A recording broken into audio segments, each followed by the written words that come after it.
Bijoynagar model school and college. এখানে আমার সামনে উপস্থিত আছেন আমাদের মাননীয় প্রধান শিক্ষক রেজাউল আমিন স্যার। আপনাকে অসংখ্য ধন্যবাদ জানাচ্ছি আমাদের চ্যানেল সত্যপ্রকাশ আলোকিত সমাজের পক্ষ থেকে। স্যার, আমি আপনার কাছে জানতে চাচ্ছি যে Bijoynagar model school and college এটা কত সালে স্থাপিত হয় এবং এটা আগে নামকরণ কী ছিল এবং কেন চেঞ্জ করা হয়েছে সেটা জানতে চাইছি। আসসালামু আলাইকুম, আপনাকে অসংখ্য ধন্যবাদ। আমাদের Bijoynagar model school and college প্রথম প্রতিষ্ঠিত হয়েছিল 2017 সালে। 17 সালে প্রতিষ্ঠিত হয়। প্রথম এটার একাডেমিক পাঠদান স্বীকৃতি পাই আমরা 2019 সালে। আমাদের এই প্রতিষ্ঠানের আপনার সর্বমোট গড় পাশের হার আমাদের এসএসসি বা জেএসসিতে আমাদের পাশের হার 100% ছিল। জেএসসি বন্ধ হওয়ার পরে আমাদের এসএসসিতে আপনার পাশের হার 98.97 আছে। গড় পাশের হার প্রতি বছরে আলহামদুলিল্লাহ ভালো রেজাল্ট করছে। তো 2-4টা খারাপ দেখা যাচ্ছে। এটা আসলে অনেক সময় পরীক্ষার্থী অনিচ্ছাকৃত কারণে অনুপস্থিত থাকে বা শারীরিক অক্ষমতার কারণে পরীক্ষা দেওয়া যায়, এরকম ব্যাপার থাকে। এবার কতজন দিচ্ছে? এবার পরীক্ষা দিচ্ছে আমার 43 জন। তাদের সেন্টারটা কোথায় পড়েছে? আমাদের সেন্টার দাউদপুর সরকারি উচ্চ বিদ্যালয় আমাদের সেন্টার। আচ্ছা, তাদের পরীক্ষা কেমন হচ্ছে? আলহামদুলিল্লাহ ভালো হচ্ছে। এই বছরও আমরা এখন পর্যন্ত যে পরীক্ষাগুলো বাচ্চারা দিয়েছে, আমরা আশা করি যে পরীক্ষা এই বছরও ইনশাআল্লাহ এখন পর্যন্ত যা পরীক্ষা দিচ্ছে শতভাগ থাকবে, আর বাকিগুলো আমরা আশাবাদী আমাদের এই বছরও শতভাগ পাস থাকবে। একটা প্রতিষ্ঠানের আসলে ভালো ফলাফলের জন্য বা ফলাফল না অ্যাকচুয়ালি গুণগত শিক্ষা বললে গুণগত বা মানসম্মত শিক্ষার জন্য আমি আমি সবসময় আমার অভিভাবক আর সবার সাথে বসলে কথাটা বলে থাকি যে ভালো বা গুণগত শিক্ষার জন্য ছাত্র, শিক্ষক, অভিভাবক তিনটার সমন্বয় অত্যন্ত গুরুত্বপূর্ণ। তিনটার সমন্বয় ছাড়া ট্রায়াঙ্গেলের সাথে তিনটার সমন্বয় অবশ্যই দরকার। এর মধ্যে যে কোনো একটা মিসিং শিক্ষার্থীর পড়াশোনার উপর প্রভাব পড়বেই পড়বে।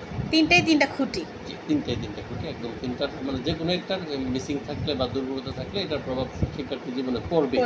আমাদের 11 জন শিক্ষক আছে। সবাই কি সঠিক সময়ে স্কুলে উপস্থিত থাকে? আলহামদুলিল্লাহ আমাদের সকল শিক্ষকরাই যথেষ্ট অ্যাক্টিভ এবং তারা কাজ করে থাকে। এখানে যদিও আমাদের প্রতিষ্ঠানটা এখনো পর্যন্ত এমপিওকরণ হয় নাই। আমাদের এই বছর এমপিওর আবেদন করেছি। ইনশাল্লাহ যদি সরকার আমাদের এমনি যে স্কেলিং করা হয় এমপিওর জন্য নাম্বারিং করা হয়, পরীক্ষার্থী ফলাফল 3টার উপর নির্ভর করে করা হয়। তা আমরা আমাদের ফুল নাম্বার আছে।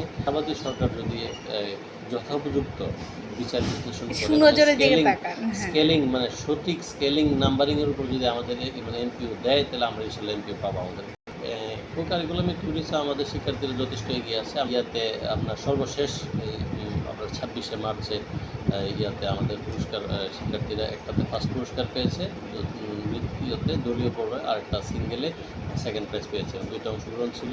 এবছরটি লিমিটেড ছিল, তবুও 2টাতে অংশগ্রহণ করে 2টাতে পুরস্কার পেয়েছে প্রতিষ্ঠান। রানিং এখনও আমরা আছি। এটা করে না, এটা সাধারণত পরের বছর করে। এখানে আলহামদুলিল্লাহ আমরা এই অন্যান্য প্রতিষ্ঠানের সাথে তাদের থেকে আমি বলতে পারবো আমাদের যদিও নতুন প্রতিষ্ঠান, আমাদের রিসোর্স অনেক কম, এর মধ্যেও আমরা অন্যদের চেয়ে বেশ এগিয়ে আছি। যেমন আমাদের এখানে একটা কম্পিউটার ল্যাব রয়েছে। আমরা শিক্ষার্থীদেরকে কম্পিউটার বা ডিজিটাল ডিভাইস সংক্রান্ত যে আইসিটি যে ক্লাসগুলো এটা আমরা করিয়ে থাকি অনলাইনে তাদেরকে। আর আমার একটা টার্গেট থাকে, আমিও শিক্ষার্থীরা বলে থাকি যে একটা বাচ্চা যদি ভর্তি হওয়ার থেকে 5 বছর এখানে আমাদের আছে, আর আমাদের এখন পর্যন্ত যেহেতু কলেজ শাখা শুরু হলে 7 বছর এখানে পড়াশোনা করবে, তাহলে আমরা যদি টার্গেট করি তাকে যে 6 থেকে 7 বছরের মধ্যে আমরা তাকে এই পড়াশোনার জন্য যা আইসিটি শিক্ষা এটার পাশাপাশি আমরা যদি তাকে তার পেশাগত দক্ষতার জন্য পেশাগত উন্নয়নের জন্য আমরা তাকে বিভিন্ন ট্রেন আপ করাইতে পারি। এই টার্গেট রেখে আমরা ধরেন যে অন্তত 1 বছর, 2 বছর, 3 বছরের মধ্যে একটা বাচ্চা এই পরিমাণ দক্ষতা অর্জন করে। আমার কথা হলো যে শতভাগ না হলেও আমরা যদি কিছু বাচ্চাদেরকে স্কিল ডেভেলপমেন্ট করতে পারি এটার জন্য, তাহলে আউটসোর্সিং এখন বর্তমান বিশ্বে আউটসোর্সিং একটা বিরাট কর্মক্ষেত্র করতেছে। আমি আশাবাদী যে আউটসোর্সিং করার জন্য আমরা যেটুকু পারি, ফ্রিল্যান্সার হিসেবে যাতে তারা কাজ করতে পারে, ফ্রিল্যান্সারের জন্য আমরা যেটুকু পারি। আমি নিজে যেহেতু কম্পিউটারে বিএসসি এমএসসি করেছি, তাহলে আমি তো এই বিষয়ে জানি, কিন্তু আমার সময় কম থাকার পরেও আমার শিক্ষকরা যা পারি আর বাইরে আমি আলাদা করে কোর্স কিনেছি। বিভিন্ন পেইড কোর্স আছে। আমি নিজের অর্থায়নে, এটা আমার প্রতিষ্ঠানের টাকা না, আমি নিজের অর্থায়নে আমি বিভিন্ন পেইড কোর্স আছে, যারা ফ্রিল্যান্সিংয়ের বিভিন্ন কোর্স আছে। যেমন আমরা এখানে তারপরে শেখানোর জন্য আমি নিজে কিনেছি এবং বাচ্চাদেরকে প্রশিক্ষণ দেওয়ার চেষ্টা করতেছি। অন্তত এসএসসি পর্যন্ত আসলে তারা ফ্রিল্যান্সার হয়ে যাবে। আসলে আমার এখানে মানে করোনার আগে ধরেন আমার প্রতিষ্ঠানে ফোন নিয়ে আসার কথা কেউ চিন্তাই করেছে।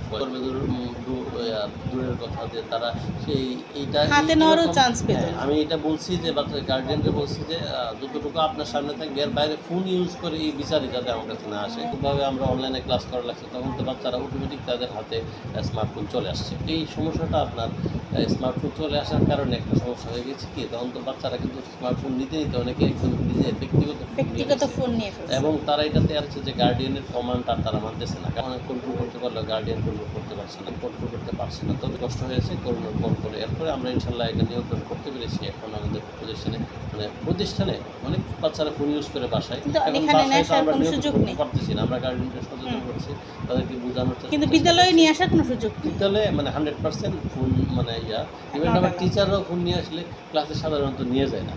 হ্যাঁ, তারা অনেক জনের প্রয়োজনে অংশ নিতে পারে, বিভিন্ন বিষয়ে সার্চ দিয়ে খোঁজা লাগে, এটার জন্য নিতে পারে, কিন্তু এছাড়া ফোন ইউজ করা আমার টিচারদের জন্য একটা আমরা রিস্ট্রিকশনে রেখেছি। আসলে আমাদের যে প্রতি অভিভাবক সমাবেশ ক্লাসের তো পাঠ্যসূচিতেই আছে।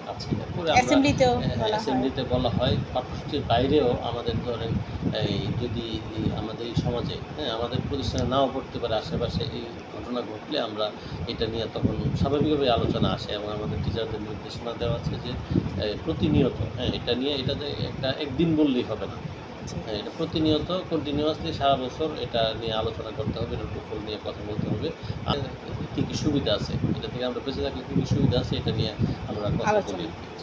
অসংখ্য যাতে আপনারা উপহার দিতে পারেন সেই প্রত্যাশা নিয়ে আমি নওশীন বিদায় রেখা টানছি। ধন্যবাদ স্যার আপনাকে। ধন্যবাদ আপনাকে।